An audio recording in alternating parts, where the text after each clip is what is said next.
So guys welcome back to my channel once again. आज discuss करने वाले हैं अपन इलेक्ट्रिकल से रिलेटेड चीजें, क्योंकि हमने डिस्कस कर लिया पावर कंजप्शन, हमने डिस्कस कर लिया गैस लॉस, हमने डिस्कस कर लिया कैसे मेंटेनेंस होती है।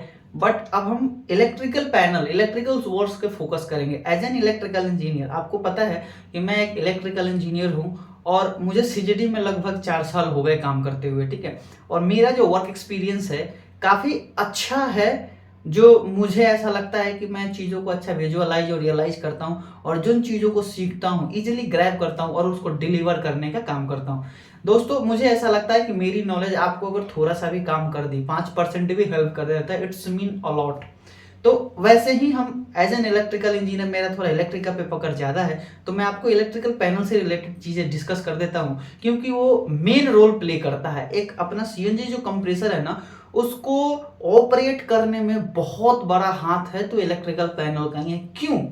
हम सब जानते हैं कि अपना जो सीएनजी कंप्रेसर है वो एक ऑटोमेटिक चलने वाला है, यानी कि वो ऑटोमेशन पे वर्क करता है। ऑटोमेटिक स्टार्ट, ऑटोमेटिक ऑफ, कोई भी इंजरीज ना हो इसलिए उसमें सेफ्टी डिवाइसेस लगाए हैं, तो सेंस करते ही अलार्म आ जाता है। गैस लीक हुआ तो जीडी का, फायर हुआ था एफडी का, हाई प्रेशर हुआ तो पीटी का, हाई टेम्परेचर हुआ तो आरटीडी का, लो ऑयल हुआ तो ऑयल लेवल स्विच का। सिमिलरली कई सारे ऐसे फंक्शंस जो है मैं इस वीडियोस में आपको बताऊंगा। तो इलेक्ट्रिकल पैनल हम लगाते क्यों हैं? हमें इसलिए क्योंकि जो हमारा कंप्रेसर है जो मैकेनिकली वर्क करता है, उसको मूव करने के लिए, रोटेट करने के लिए, डिस्चार्ज करने के लिए, उसका वर्क जो है परफॉर्म करने के लिए इलेक्ट्रिसिटी की नीड पड़ती है। अब किसी में 3 फेज इलेक्ट्रिसिटी की नीड पड़ती है, किसी में सिंगल पे ही हो जाता है। तो 3 फेज किस में यूज होता है? जिसमें मेन मोटर्स माने यानी वो मोटर ड्रिवन है, यानी कि जो मोटर ड्रिवन है उसमें 3 फेज सप्लाई लगती है, और जो इंजन ड्रिवन है वो एक यूपीएस सप्लाई से ही चल जाता है, यानी कि सिंगल फेज पे ही वो चल जाएगा। हम वहां से यूपीएस लेंगे और 230 वोल्ट एसी पे ही वो रन कर जाएगा, ठीक है। जब हम बात करते हैं ऑटोमेशन मटेरियल्स, ऑटोमेशन किट्स जो उसमें लगे हैं, उनको चाहिए होता है ओनली डीसी सप्लाई। बट जो हमारे इलेक्ट्रिकल इंस्ट्रूमेंट लगे हुए हैं उनको लगा होता है हमें एसी सप्लाई। तो एसी सप्लाई और डीसी सप्लाई दोनों हमारे पैनल को नीड है कि वो प्रोवाइड करे। आपके जो भी सेफ्टी इक्विपमेंट्स लगे हुए हैं, या फिर इलेक्ट्रिकली मोटर्स हो गया, इलेक्ट्रिकल लाइट्स हो गया, वॉट एवर साउंड्स वगैरह, जो हूटर्स वगैरह होते हैं, सब ये सारी चीजें एसी पे चलते हैं। तो हम एसी और डीसी दोनों चाहिए होता है हमारे इलेक्ट्रिकल पैनल में। और जो हमारा ऑटोमेशन पार्ट्स है लाइक सीपीयू, एचएमआई, बैरियर्स, वो सारी चीजें हम पैनल्स में फिट करते हैं जिस पे वो परफॉर्म करता है, ठीक है। तो जब हमारा 3 फेज सप्लाई आता है तो उसको रोकने के लिए, उसको डिस्ट्रीब्यूट करने के लिए जिस सिस्टम का यूज होता है वही होता है हमारा पैनल। और इलेक्ट्रिकल वर्क्स हो रही है इसलिए हमने उसका नाम दे दिया है इलेक्ट्रिकल पैनल, ठीक है। तो हम सप्लाईज देते हुए हमें देखना होता है कि हमारे पैनल में क्या क्या चीजें लगी है।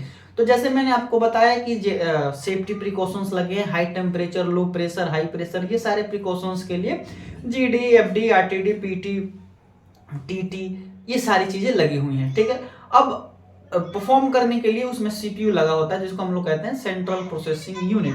तो वो जो सीपीयू होता है ना, वो प्रोग्राम को रन करवाने का काम करता है, ठीक है। और बेसिक चीजें जैसे कि जो आरटीडी है, जो पीटी है, उनके लिए बैरियर्स लगे होते हैं, उनमें कुछ टेम्परेचर और प्रेशर की सेटिंग्स होती हैं जो वो सीपीयू को आउटपुट देता है और उस अकॉर्डिंग वो ऑन ऑफ करने का काम करता है, ठीक है।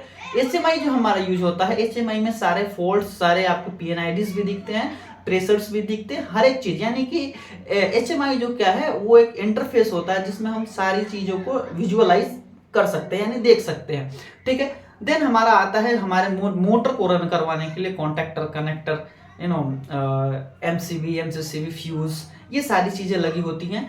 तो ये एक मिडिल पार्ट्स हो गया आपकी, मिडिल पार्ट्स। और स्टार्टिंग पार्ट्स होते हैं जहां पे आपका रेटिंग के अकॉर्डिंग एमसीसीबी लगा होता है, जहां से हमें ट्रांसफार्मर में देना होता है। हमें डीसी सप्लाई चाहिए होता है, उसके लिए हम एसएमपीएस लगाए होते हैं।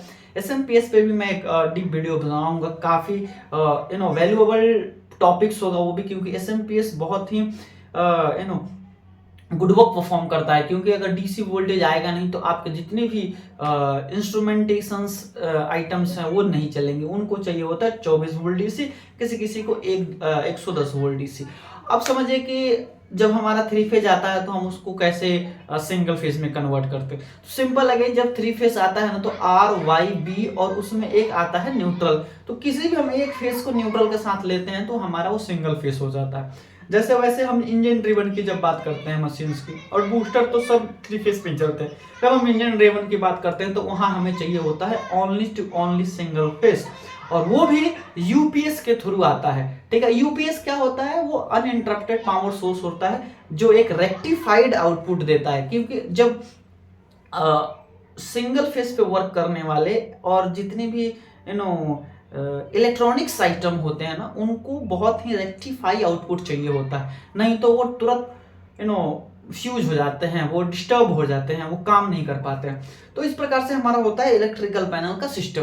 अब उन इलेक्ट्रिकल पैनल के सिस्टम जो होता है वो हर एक के लिए अलग होता है। बूस्टर के लिए काफी इजी होता है क्योंकि उसमें लिमिटेड आइटम्स लगे होते हैं। फॉर एन एग्जांपल, आपका मोटर हो गया, वाटर पंप हो गया, एयर कंप्रेसर हो गया, रेडिएटर हो गया, यही मेन आइटम्स हो गए जो थ्री फेज पे रन होंगे, बाकी सारे सिंगल फेज पे ही रन होने वाले हैं। वैसे अगर हम ऑनलाइन में बात करें तो ऑनलाइन में काफ़ी मेजर ड्राइंग्स होते हैं, काफ़ी कॉम्प्लिकेटेड ड्राइंग्स, कॉम्प्लिकेटेड कनेक्शंस, क्योंकि उसमें काफ़ी चीज़ें लगी होती हैं। और जारी सी बात है, जो बूस्टर परफॉर्म करता है उससे कई गुना ज़्यादा ऑनलाइन कंप्रेसर्स परफॉर्म करते हैं। तो इलेक्ट्रिकल सिस्टम इसलिए इतना इंपॉर्टेंट हो जाता है किसी भी सीएनजी कंप्रेसर को रन करने के लिए।